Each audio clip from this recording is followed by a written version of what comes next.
Khambhat ST depot ખાતે સ્વચ્છતા અભિયાન નગરપાલિકા અને એસટી તંત્રનું સંયુક્ત યોગદાન। આણંદ જિલ્લાના ખંભાત શહેરમાં ખંભાત નગરપાલિકાના સેનેટરી ચેરમેન શાહીન બાનુ શેખની અધ્યક્ષતામાં એસટી બસ ડેપો ખાતે સ્વચ્છતા અભિયાનનું આયોજન કરવામાં આવ્યું। એક્ઝિક્યુટિવ ચેરમેન વિશાલ જાની, સુરેશભાઈ, મહામંત્રી ગૌરવભાઈ રાણા તેમજ નગરપાલિકાના કાઉન્સિલર ચિરાગભાઈ શાહ, કલ્પેશભાઈ પંડિત, ઉર્વશીબેન મકવાણા અને કિશોરભાઈ રાણા ઉપસ્થિત રહ્યા। નગરપાલિકાના સફાઈ કામદારો સાથે એસટી ડેપોના અધિકારી K Chavda, depot manager Dharmendrasinh Maheda, PN Dabhi અને બાબુભાઈએ પણ સહભાગી બની સ્વચ્છતા જાળવવાનો સંકલ્પ વ્યક્ત કર્યો।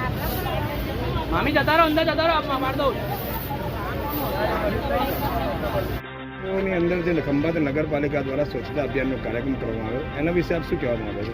આ જો સ્વચ્છતા અભિયાન કાર્યક્રમ બસ સ્ટેન્ડ ખાતે કરવામાં આવ્યો છે તે બાબતે એવું કહેવું છે કે નગરપાલિકાના કર્મચારીઓ, સફાઈ કર્મચારીઓ તેમજ ભાજપના યુવા પ્રમુખને તેમજ નગરપાલિકાના તમામ ભાજપના સદસ્યો દ્વારા પૂરતો સહકાર મળી બસ સ્ટેન્ડ તેમજ પ્રિમાઇસનો દરેક પ્રકારનો કચરો સાફ કરી અને સહકાર આપવામાં આવ્યો છે। પરંતુ આપણા માધ્યમથી મારે એટલું જ કહેવું છે કે આ બસ સ્ટેન્ડ તેમજ બસ આપણી સંપત્તિ છે, એની પવિત્રતા રાખવી, એની કાળજી રાખવી આપણી ફરજ છે। તો મુસાફરો પણ સહયોગ આપે અને ગંદકી ના કરે એ માટે મારો નમ્ર વિનંતી છે। નગરપાલિકા તરફથી આજે સ્વચ્છતા અભિયાનનો કાર્યક્રમ જે એસટી ડેપો ખાતે કરવામાં આવે છે, એના વિશે આપ શું કહેશો?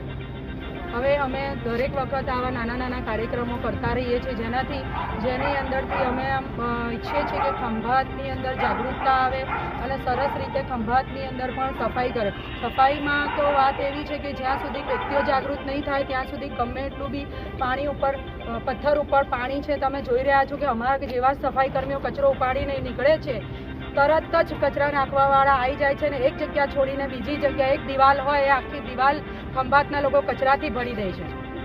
પરંતુ જો આ કચરો જો દુકાનદારો નાખતા હોય તો નગરપાલિકા તરફથી એવી કોઈ વ્યવસ્થા છે કે જે નોટિસ દુકાનદારોને આપી અને દંડ વસૂલવામાં આવે?